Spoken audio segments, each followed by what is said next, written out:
Thank you for joining me for the OI show. Today we're joined by Dr. Ryan Corte, and we're going to be speaking about hiring employees, doing it compliantly, and coming up with compensation methods on the OI show.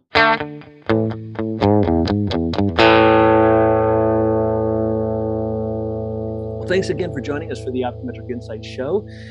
Today we're with Ryan Corte. It is awesome to have you and get to chat with you again, my friend. How are you doing? I'm doing great, Dave. Thanks for having me on the show. I love listening, and it's going to Absolutely. be even more fun being a part of it. I know it's when we originally set up to do this show, there was all our friends in optometry, and it's one of those things where it's like we're finally getting around to some of our friends that were on the top of our list because you're busy and we're busy, and so it's been something we've wanted to do all along. Ryan, tell us a little bit about where you practice and what you're up to these days. Yeah, so I am a co-owner with Dr. Rachel Rubel in a four-location practice. It's a sublease practice, sublet next to LensCrafters in North Carolina.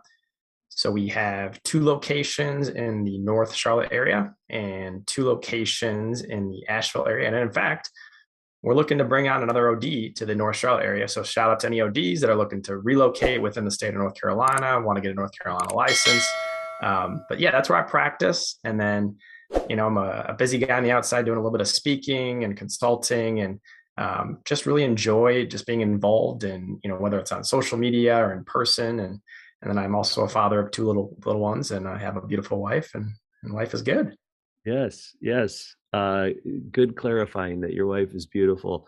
Now, I don't know if I could practice in North Carolina. I don't know if I'm smart enough. I hear that it's a really tough state to get a license in. Is that true? Yeah, I think that that's the general reputation. Uh-huh. You look at the average of like the last 10 or so administrations, they do every February and every August. So once in the winter, once in the summer.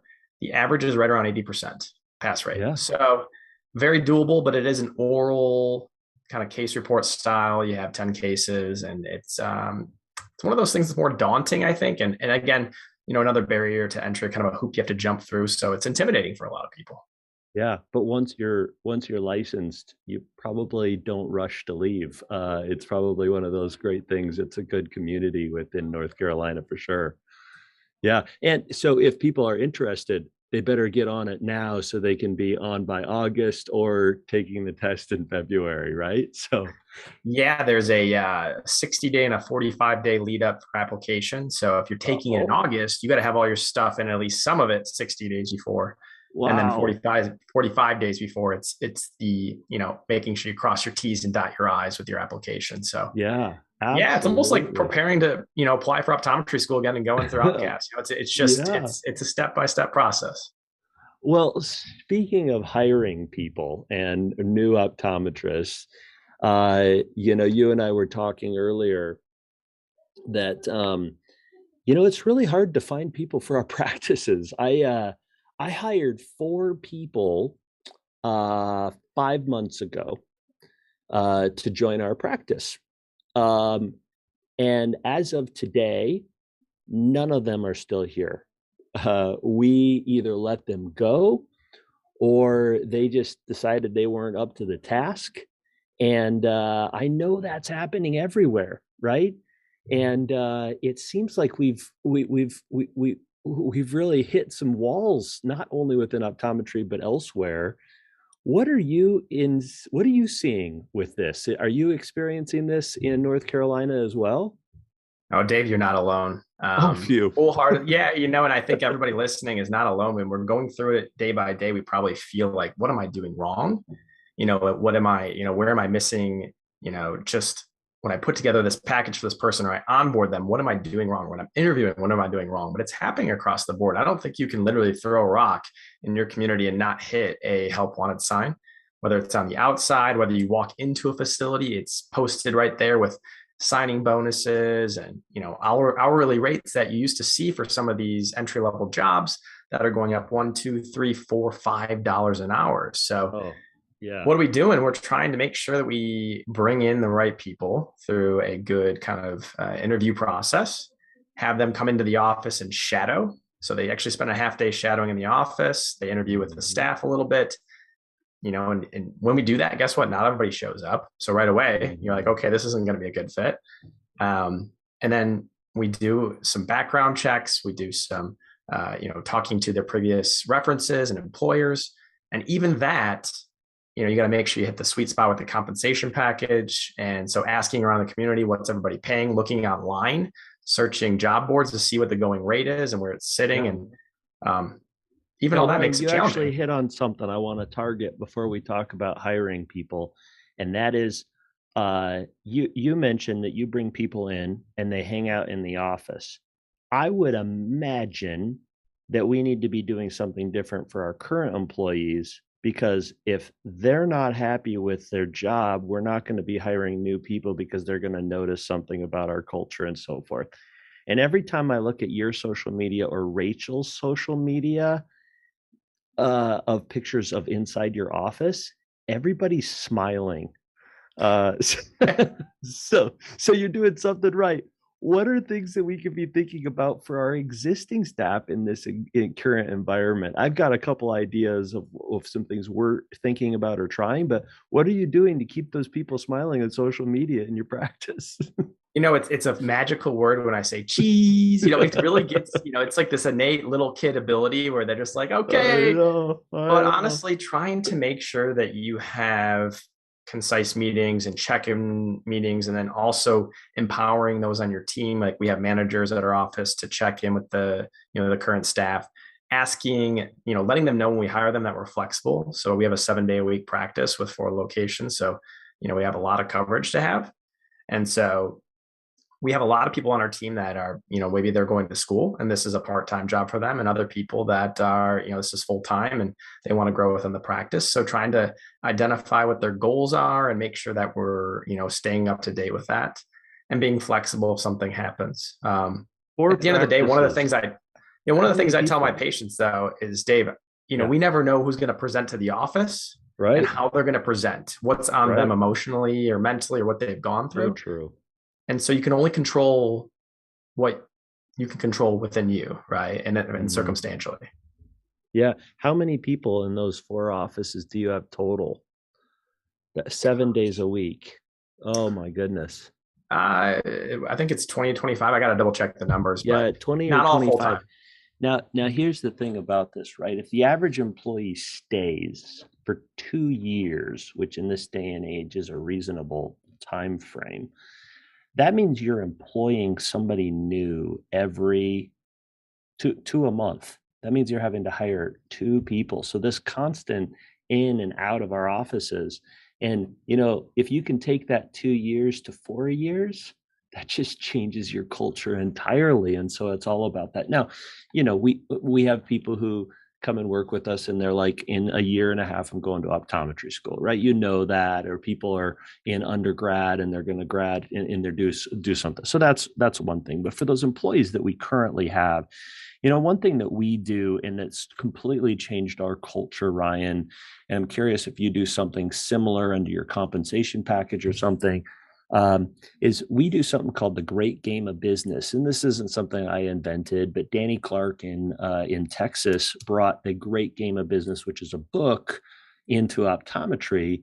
And at our team meetings every Friday, the team actually runs a profit and loss statement for the office. And they're projecting, what are we going to do for contact lens sales, glasses sales, services, elective services, IPL, LipiFlow, and they're projecting what they want to do for the month. And then they get to see the expenses. And then at the end of it, and I actually was passing out checks today. If there's money left over, then everybody gets bonus based off of it, because they get to see that by reducing costs and increasing sales, that it brings something back to them. And then the whole team gets bonus based off of it. I love giving those checks, right? But the other side of it is, I told everybody, I'm like, your check is a little bit bigger because we're understaffed, right? So there's a side benefit, but they also realize that, hey, I'm working harder, and that means that we're paying less people, and it kind of works out for them. Do you have something that kind of helps bring the team together with your staff meetings, or do you do outings as a team or any of those sort of things? In 7 days a week, it's impossible, but Yeah, so we try to do quarterly things, just gatherings with the team. We do monthly Zoom meetings where, yeah, it's the first or second Tuesday of the month.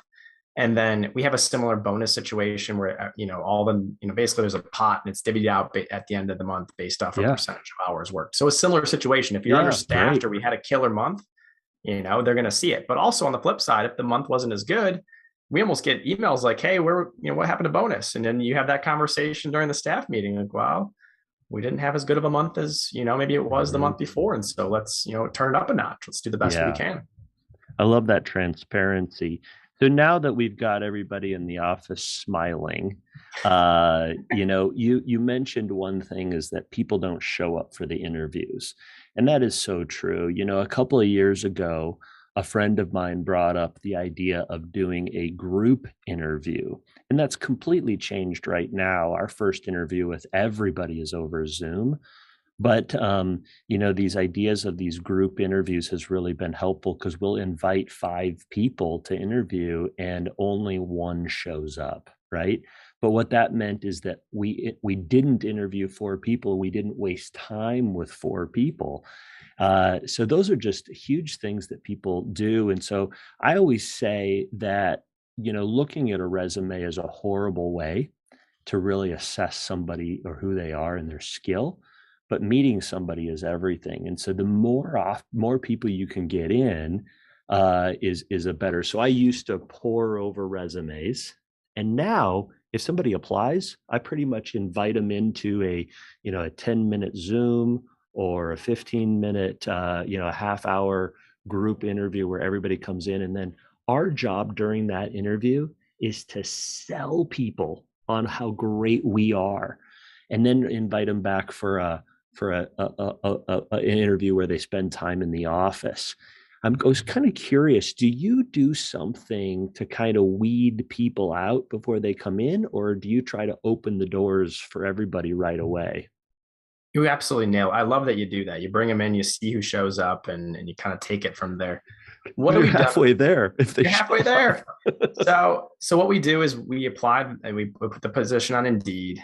Every applicant that comes through, I have a set question list that I actually send to everybody. Don't even look at the Yeah, resume. I send it to every single person. right, Probably right. about 20 to 30% actually reply and answer the questions. Mm, But those are weed out questions. Then I go ahead right. and I actually will either schedule or call and do a phone interview with them. If they don't answer, I text them. What kind of questions are those, Ryan? Yeah, so I asked them, we have 2 offices in Charlotte, so I want to know, like, hey, we have offices at North Lake Mall and at Concord Mills. You know, are these reasonable locations for you to commute to? Is this something you think that you can make it to on a daily basis? Seems Um, important. Everybody in our practice has to cover weekdays and weekends. Is this something you're able to do? Tell me about a time when you've encountered challenges in a workplace environment, particularly a conflict, and how you go about addressing that and how you've actually handled that situation.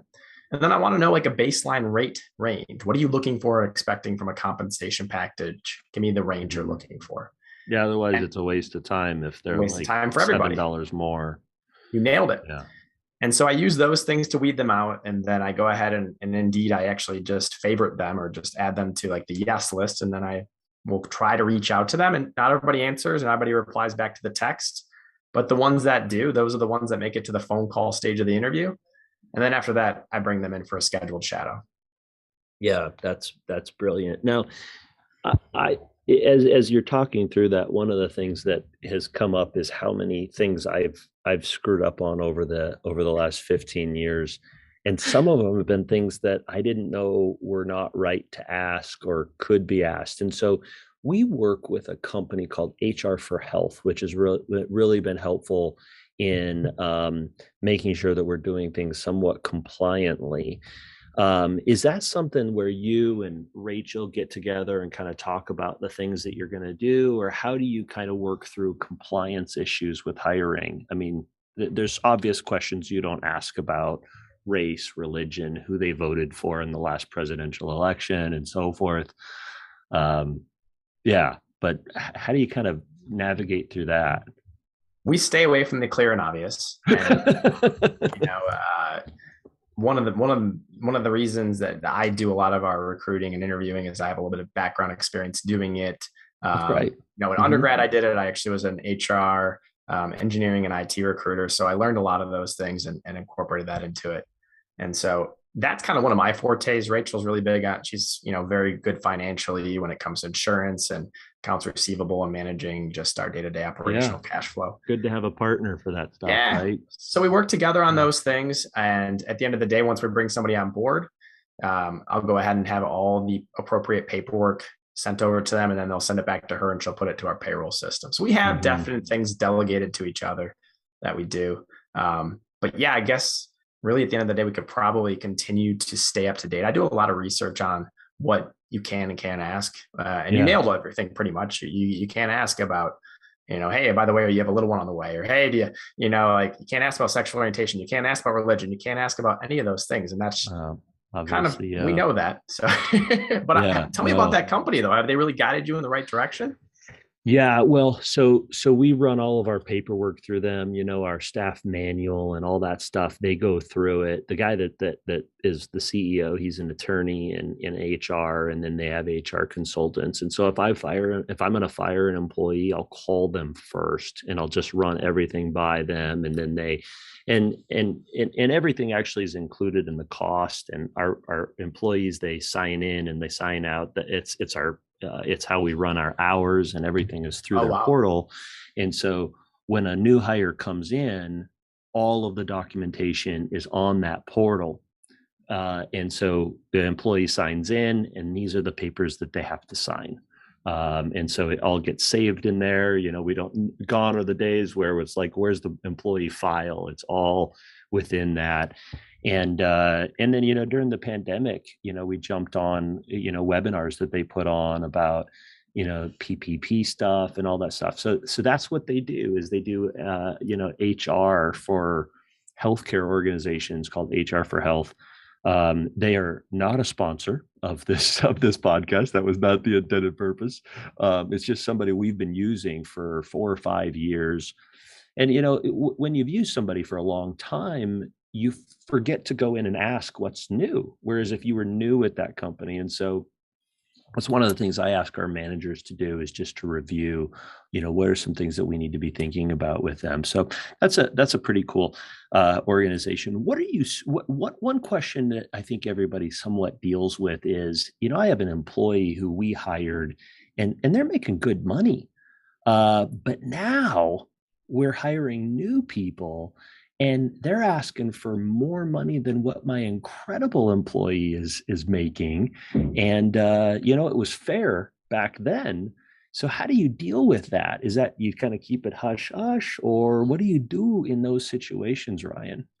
Yeah, it's a really good question. We've actually brought anybody who is below a certain threshold up to baseline, based off of just new market data and what we're seeing in the talent pool, because it is tough, right? You bring somebody new on board and they're making the same, if not more, than somebody's been there for a few years. And if that discussion happens during lunch or, a cocktail hour, just hanging out on the side, there's going to be animosity and frustration in your team. And I'm sure people are seeing that all across the country, not only in the eye care community, but across the board in small business and in even larger corporations. So we recently made that move this past winter, and it just gave raises to people, saying, thank you so much for your commitment to the team. We're going to give you a raise up to this number. And, let me know what you think about, what are your plans for the future with us, and continuing to grow within the practice. And we built more of an organizational structure after scaling from 2 to 4 locations, having more, insurance managers and people that, help out a little bit, obviously, with office managerial tasks. So there's more of a hierarchy to grow within the practice. Yeah, I think it's real key. A couple of years ago, we went to creating a technician level 1, 2, 3, and 4. And if you're like at a technician level 4, it means you're also a front desk level 2 and an optician level 2. So as you go through those, and the intended purpose is to have different compensation levels based upon where you're at in those levels. So I could say in the office, Cindy has checked off that she's a front desk level 3, and everybody would know what she makes. And so it's not something that's hidden. It's kind Yeah. of like, you flip fries at McDonald's, everybody who's there knows what that person is making. And it gets rid of those weird conversations in the back, which employees in most places in the country are perfectly legal to do. You may Yep. have a rule against it, but really it's not an HR rule that really passes through the sniff test, Yep. to be able to not talk about those sort of things. So, as things are going in the way of the employee, we really need to be looking out for those. And I would encourage everybody who's listening to start moving your practice in the direction of that with your employees, especially right now, as there's a huge correction going on with people's pay.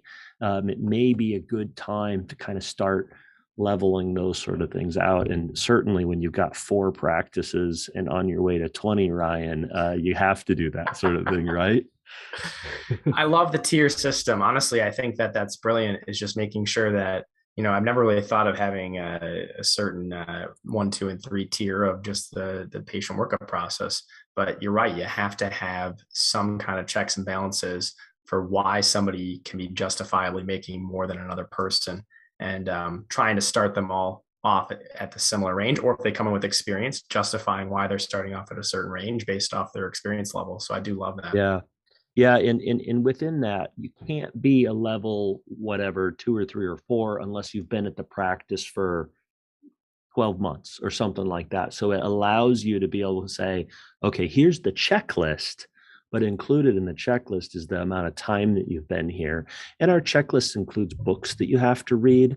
Our checklist includes continuing education outside or certification levels within certain things.